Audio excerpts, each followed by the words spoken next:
Hello, help.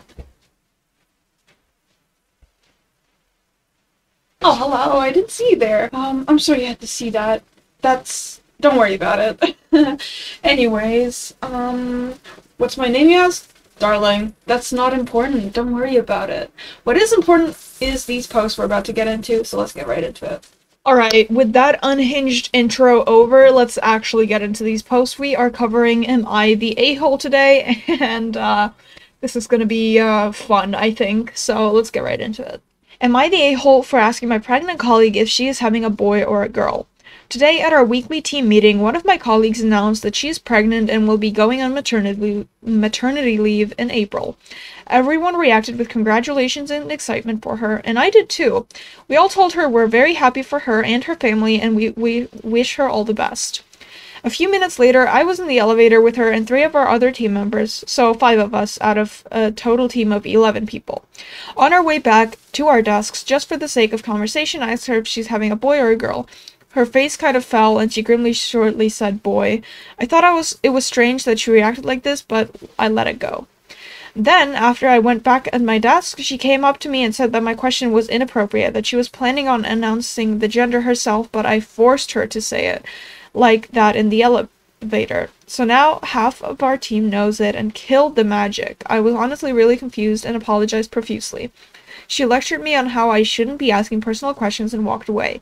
I honestly couldn't have thought this was in any way a personal question. Is it too personal? I'm a 24-year-old dude and I don't know anything about pregnant women or babies or social customs. I guess I was just trying to be friendly. Am I the a-hole?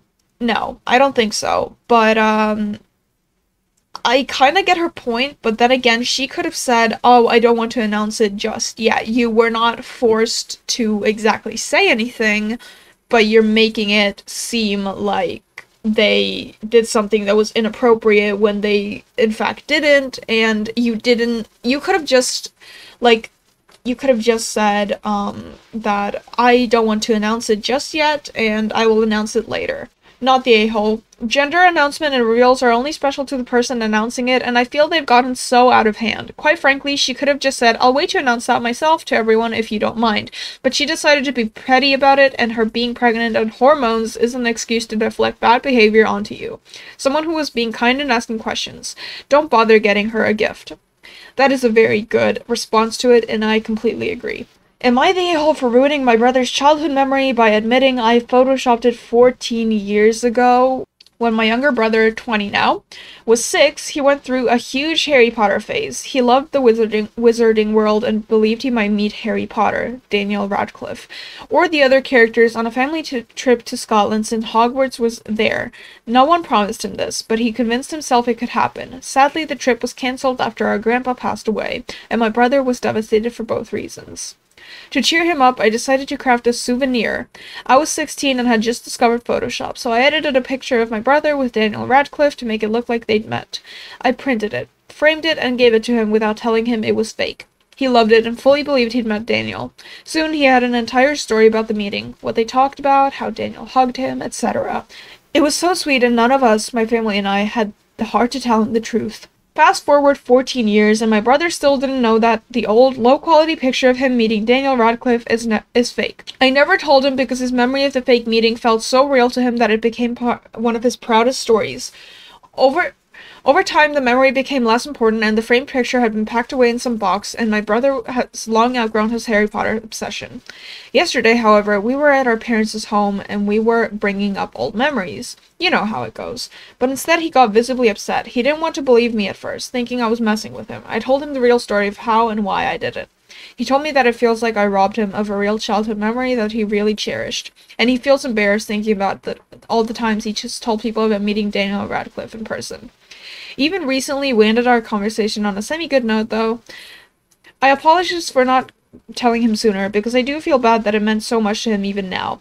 But I don't regret it. Back then, it made him so happy during a rough time, and I don't regret giving him that joy. I just didn't realize how much it still meant to him. So I'm just wondering, am or was I the a-hole? Not the a-hole. It's like Santa. You did it with good intentions, and he never met him.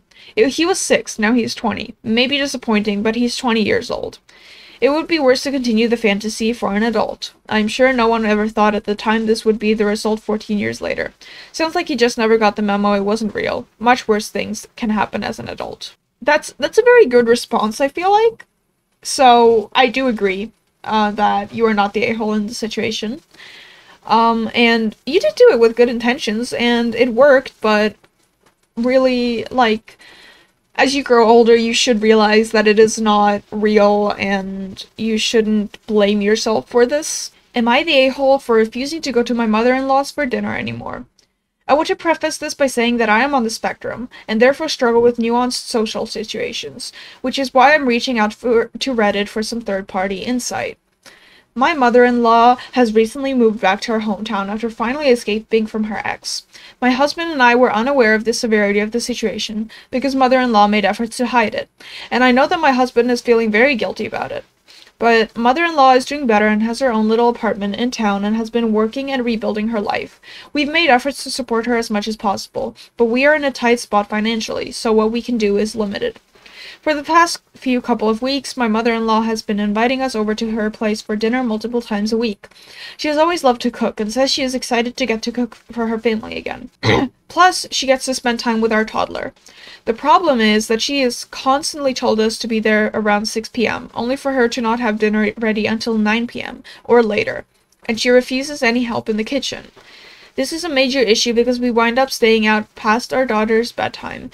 Her whole nighttime routine gets thrown off and it makes her harder to get her down for bed, not to mention how cranky she gets when waiting on the food. I've tried to gently talk to my mother-in-law about this, but she has always been critical of me and my parenting. She thinks it's outrageous that I keep my daughter on such a strict schedule, and insists that when her kids were little, they didn't have schedules, and just ate when they were hungry and fell asleep when they were tired and worked out just fine. I asked my husband to talk to his mom about it, but she basically told him the same thing. Then went off on him about how she was just trying to help us out financially by providing a few meals for us, and how it was terrible of us to try to make her feel bad for just wanting to spend time with her family. So he dropped it, and we've been back to her place for dinner a couple more times since then, and it's still been served at 9 p.m., and she's been making passive-aggressive comments about how I need to loosen up and how I can't expect the world to stick to my schedule. And my husband thinks we should just put up with it because his mom has been through so much, and he feels partially responsible because he was unaware of the situation and wasn't able to protect her.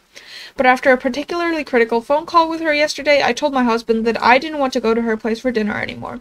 He insisted that she's just stressed because of everything she's been through, and we need to show her some leniency. I told him that she can come over to our place for dinner every now and then, and that would be fine, but I'm not going to be held captive at her apartment anymore. We didn't really come to an agreement, though. And I'm thinking that maybe I'm being too harsh on my mother-in-law and torturing my husband in the process. So Reddit, am I the a-hole? Not the a-hole. Child-rearing theories have evolved over the decades since your mother-in-law raised free-range children. If you absolutely cannot refuse the invitation, which is not a summons, by the way, pack some dinner for your little one and stick to your bedtime routine so she isn't cranky and fussy. If mother-in-law has a problem with it because waiting for 3 hours past a specified time isn't rude at all, then you need to present a united front with your spouse that your daughter will have structured routine. Am I the a-hole for refusing to change my daughter's name? I fear this daughter's name might be a tragedy, but let's get into it and we'll see. My sister and I were raised by our stepmother and father. Our stepmother was very close to us and more of a mother than our actual mother has ever been. She passed away about 5 years ago after losing her battle to cancer. Her name was Leanne, and it was very important for me to honor her by naming my child after her. We selected her name Leanna in order to honor Leanne, while being somewhat different and more modern. My sister had the same idea with wanting to honor Leanne and named her 2-year-old Lee. We told her that we chose the name Leanna for the child and we are expecting. Sister is very upset because she said that it clashes with her baby name choices. My sister is not currently pregnant but wanted to name her future daughter Anne or Anna as another way to honor Leanne. She thinks it would be stupid for her kids to be named Lee and Anna with a cousin named Leanna. I agree that would be confusing as we have a pretty close family and the kids would be seeing each other a lot.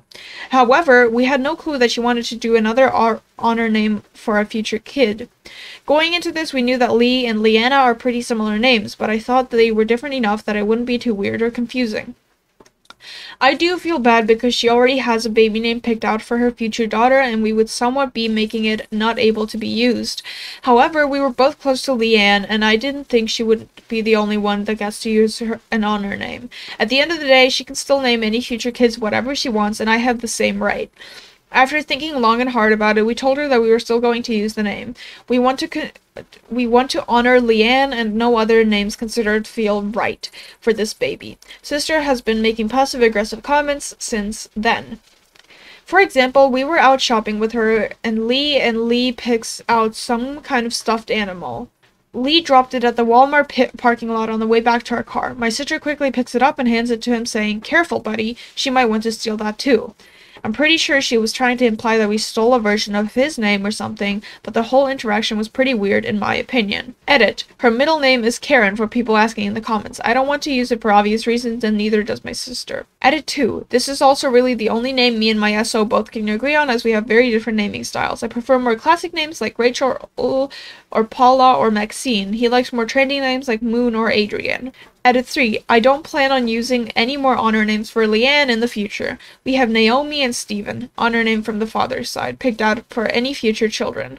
I don't like any girl versions of Stephen either, so no, I'm not gonna name her Stephanie or whatever. This child is not Naomi though, because it feels very wrong. We've tried referring to her as Naomi and it just isn't her name, if that makes sense. Edit 4.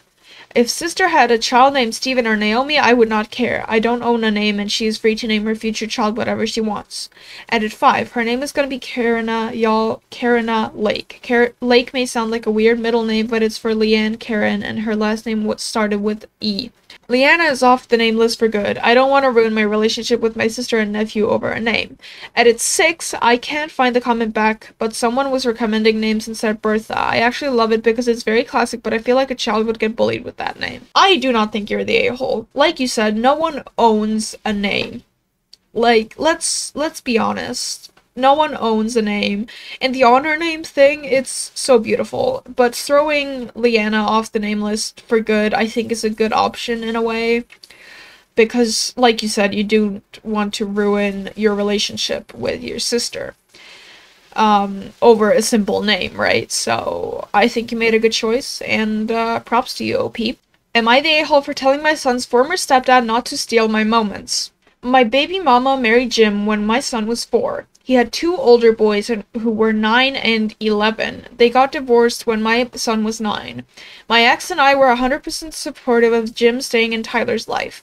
Plus free babysitting. I told Jim that he already had his kids to raise with all the challenges, and I want to be the one to guide him, especially when puberty hits. He said he understood. Tyler is now 10. I have him most of the time because his mom travels for work. If I have to go to the office, then Jim is happy picking Tyler up. Jim is traveling back to Idaho with his sons and asked if he could have Tyler for the weekend. Last weekend. And Jim was going to be gone for 2 weeks. Plus he wanted to give Tyler an early Christmas present since Tyler will be spending Christmas with me in another state. I picked Tyler up in Sunday morning and he slept all day. I woke him up and told him to go take a shower and we will have dinner. He asked if he could sleep in my bed, so I said okay. Go use my shower and we'll have dinner in bed. I could see him in my bathroom and he put on deodorant. I asked him where he got it. He said Jim. I asked why Jim bought him deodorant and Tyler said because he said I needed it. I understand boys need deodorant, but I don't think my son needed it yet. I spoke to Jim today and asked if he told Ty that he needed deodorant. He laughed and said yes, and it was true. Ty was on his lap watching YouTube videos and said Ty smelled like armpits, so he said he gave Ty the puberty talk, and Ty asked a lot of questions and laughed when he told him about little hairs that he had. I said, oh, so you had that talk with your boys? He said yes. I said, you should have told me that you think he needed deodorant, and I would have had to talk with him. He said he was sorry and that he didn't think it was a big deal. I said Ty's my only kid. I let him spend time with you, not to replace me as his dad. I wouldn't have done what you had done. He said I was overreacting and I think that you're spending too much time with Ty. You raised your boys, so let me raise mine. You don't have any obligation to Ty. I do. He asked me if I didn't trust him. I said if I didn't trust you, then I wouldn't let him spend the weekend with you. So now I'm considering reducing time spent between the two. I feel like Jim is getting too comfortable. You're the a-hole. Your child has a noticeable body odor. You have primary custody and haven't even had the preliminary discussion discussions about puberty. You don't notice he stinks or are ignoring it. Ex-stepdad fills in because you haven't done this necessary as a parent, and now you're butthurt because you didn't say anything first. If you aren't the one talking to your kid about this, it's a you issue. Get to know your child better. Stop blaming the adult in their life that they trust and be better to become that adult. I have 2 teens, girls, not boys, but similar, and also get to deal with BO. I also have had to talk numerous girlfriends about periods and deodorant hygiene because so many parents avoid these discussions. I have extra stock for these girls to take home. They ask me all sorts of questions because they need an adult who will give them answers. It's not hard to be that person. I completely agree. Like, you are having a temper tantrum because you didn't do something that you had to do. And now you're butthurt because, like they said, now you're butthurt because, you didn't say anything first. You're the a-hole.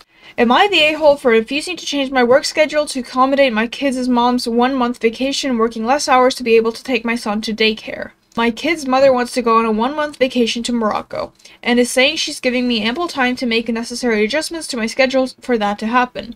We have been broken up for going on 3 years. For this to happen, I would have to ask all my employer to work 10-hour shifts, come in later to have time to drop my son off to daycare, all for 1 month. I'll be taking a hit each week by 8 hours by doing so, equaling out to 32 hours that month. I have to struggle for her to go on a vacation, in other words. Or the alternative is she takes my son with her, who's only 4 years old. I don't like the idea of just the 2 of them being in an unknown country alone and not knowing what's going on with my son. Am I the a-hole for refusing? You're the a-hole. You said in the comments you don't have a custody agreement because your work schedule is wonky. In other words, you expect her to be flexible always. And now you can't even let her go on holiday for a month. Do better. Am I the a-hole for what I said to my aunt? Let's see. I, 21, bought my cousin, 16, a romance novel as a birthday present. It's part of her favorite book series. My aunt took one look at the book cover, snorted, and said, "No way a fat girl like her gets a cute boy like him." My cousin looked down at her own body. She has always been self-conscious and confided in me that she wishes she were as slender as her sisters / my other cousins. Told me her mom / my aunt told her she should lose weight. She looked at me the way she does when she is at a loss for words and wants me to help out. So I told my aunt, not everyone is shallow. My aunt got upset and my mom told me I should apologize and there was no reason for me to imply that my aunt is shallow. Not the a-hole in any way. Oh my god. That is one way to give your kid an eating disorder. Holy shit. Not the a-hole. As only shallow and ignorant people do not know that fat shaming never helped anyone, which is why bullies do it on purpose. So, OP, you actually chose the lesser of 2 words to mention. And you didn't actually call her shallow. Aunt saw a shoe that fit and put it on. Yes, I agree, totally. Like, wow. Insane. Insanity. I hate this. Am I the a-hole for lying to my wife? My wife, 28F, works in finance and recently we went to her company event where I got to meet her colleagues for the first time. During the event, she introduced me to some of her male colleagues, and somehow it ended up with me and 3 guys having a small talk, while she left to talk to others. Eventually, they asked me what I do for work. I work as a dentist, but I really dislike talking about work outside of work. So I told them it was nothing interesting, and the convo was moving forward. But one of the guys kept on asking and was so curious for God knows why, and jokingly said, "Are you embarrassed because you work at McDonald's?" He was starting to annoy me, so I said in a dead serious tone that I do in fact work at McDonald's, and that's why I didn't want to talk about it and try to make it as awkward as possible. I thought it was hilarious seeing his, "oh, sorry bro" face, while the other 2 tried not to laugh. But, like a week later, I kind of forgot about it, and my wife came home and started yelling at me about why I lied to her colleagues. Apparently, rumors spread fast in her workplace, and eventually the whole office was judging my wife behind her back until she eventually found out. I honestly do get why she was pissed, and it was a back and forth for a while until eventually she said, what if she came into the clinic I work at and told everyone she was a prostitute? I thought about it, and, you know, I kind of see her point. But at the same time, I feel like she's just really easily embarrassed and was just angry in the moment for getting judged by the office. However, she thinks I was childish and immature and did not need to do that. Her coworkers are the assholes for not dropping it when you demurred it the first time. It's literally none of their business. The fact that they're judging you for your job makes it clear what assholes they are. But also, your wife shouldn't negatively judge those who work at McDonald's nor sex workers. That is a very good point. And I do agree. Am I the a-hole for not inviting my coworker to a party because I find them exhausting to be around? I recently hosted a small party at my place for a few close friends and coworkers. I invited people I genuinely enjoy spending time with, and I kept it small because I wanted it to feel relaxed and fun. One coworker, though, noticed they weren't invited and brought it up at work the following week. The truth is, this coworker is exhausting to be around. They dominate conversations, overshare, and don't pick up on social cues when others are trying to steer the conversation away. I just didn't want the vibe of the party to shift because of their energy. I didn't say that, of course. I told them it was just a small gathering with people I'd been friends with for a while. They didn't take it well, and I said it was hurtful that I didn't include them. Now I'm wondering if I should have just invited them to avoid the awkwardness at work, even though it would have made the party less enjoyable for me. Am I the a-hole for not inviting them? You're not the a-hole. Because it is your party, essentially, and they have no right to dictate what you do and who you invite, in my opinion. But maybe that's just me, so I do want to see what others have to say. Unless you invited everyone from your workplace except that one person, not the a-hole. It would be kind of rude to exclude just the one person, but if they weren't the only person from workplace and not invited, then no. It's your gathering, not a work event, so you're under no obligation to invite them or work around their feelings. Now that is a good reply. I agree. Am I the a-hole for not showing up to my friend at the hospital because I needed to babysit? I, 18M, was tasked by my mom and dad to babysit my little sister, 13F, for a couple of hours because they wanted to go to a restaurant together. After they left, everything was going fine until one of my friends called me and said that one of my other friends got seriously injured and I got sent to the hospital. He said that me, him, and some other friends should go visit him for emotional support. I told him I couldn't because I needed to babysit my sister and didn't want to leave my sister alone. Especially not for long periods of time. My friend told me that I was being really ridiculous and immature. They thought my sister was old enough to be able to stay at home by herself anyways. I still didn't want to leave her alone though, so I still decided that I would stay home because if my parents found out that I had left my sister alone, they'd be furious. Now my friends are disappointed in me and saying that I care more about my mom and dad not getting mad at me than my friend's health and that I didn't care about our friendship. From now on, the friend that was in the hospital definitely doesn't look at me the way he used to anymore because of what I did. Am I the asshole? I'm not sure what to think, but I guess I'm gonna go with not the a-hole because essentially you did promise to your parents that you would babysit your little sister, and she is pretty young. She would probably survive on her own for a few hours, but your parents, you know, expect you to do something, and, you know, I get that. But I also get your friend's point of view in a way that it is a little yikes to care more about your parents being mad at you than your own friend.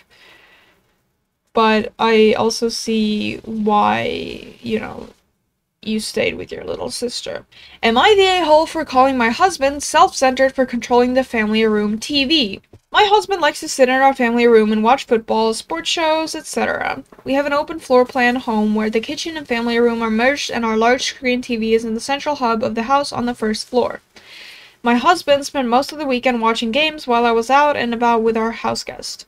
About 9 p.m. Sunday night, I found myself alone in the family room and sat down to watch a show after clearing dishes, etc. Apparently, my husband had gone upstairs to take a shower. Upon returning to the family room, he asked if I was kicking him out. I said, no, I was just watching TV. He said he'd go to our bedroom to watch a show. I detected a bit of irritation in his voice, but ignored it. This morning, I came downstairs to make breakfast. My husband was leaving to run an errand. While I went upstairs, he told our guest not to turn off the TV or change the channel because he was watching a show and wanted to rewind what he missed while out. So our guest and I didn't touch the TV while drinking our coffee and having breakfast. When my husband returned an hour later, I mentioned privately that I didn't change the channel, but I thought it was a bit much of him to ask that we not, considering he wasn't even home, to use the TV, and it was an ESPN show, which will obviously run again today. He got angry, and I said I was trying to make him feel like a jerk, that it wasn't a big request. I pointed out that it's a shared living space, that he tends to commandeer it, and he'd used it all weekend without interruption as I was gone, and our DD was on her tablet in our room.